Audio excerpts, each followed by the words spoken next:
पहले बहुत समय पहले की बात है। गंगा नदी के किनारे आनंदपुर नाम का एक छोटा सा गांव था। वहां हरिदास नाम का एक बुजुर्ग रहता था। हरिदास न अमीर था न पंडित, पर एक बात के लिए पूरा गांव उसे जानता था। वह कभी भगवान का नाम लेना नहीं भूलता था। सुबह सूरज निकलते ही वह गंगा किनारे बैठकर बस इतना बोलता, हे प्रभु, आज का दिन भी आपके नाम।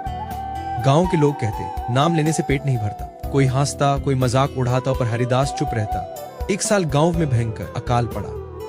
खेत सूख गए, गंगा का जल भी कम हो गया। लोग शहर जाने लगे। हरिदास के पास भी खाने को कुछ नहीं बचा। फिर भी वह रोज गंगा किनारे जाता और भगवान को याद करता। एक दिन उसका पड़ोसी बोला, बाबा, अब तो भगवान को छोड़ दो, कुछ काम धंधा सोचो। हरिदास ने शांति से कहा, जब सब साथ छोड़ दें तब भगवान को छोड़ना सबसे बड़ा पाप है। एक रात हरिदास बहुत कमजोर था, भूख से शरीर कांप रहा था। उसने आखिरी बार गंगा की ओर देखा और बोला, हे प्रभु, अगर मेरी भक्ति में दम है तो मुझे रास्ता दिखा दो। उसी रात उसे सपना आया।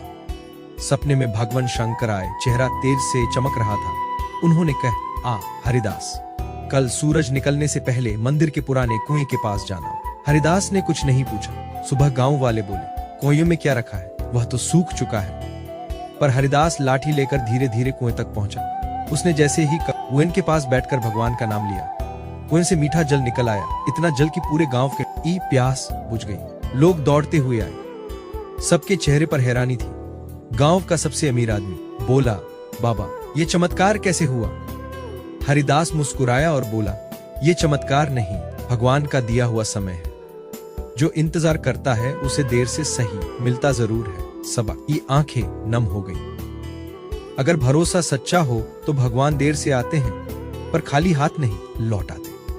आज भी उस कुएं को भक्ति का कुआं कहा जाता है। भगवान हमारी घड़ी नहीं देखते, वे हमारे धैर्य और विश्वास को देखते हैं।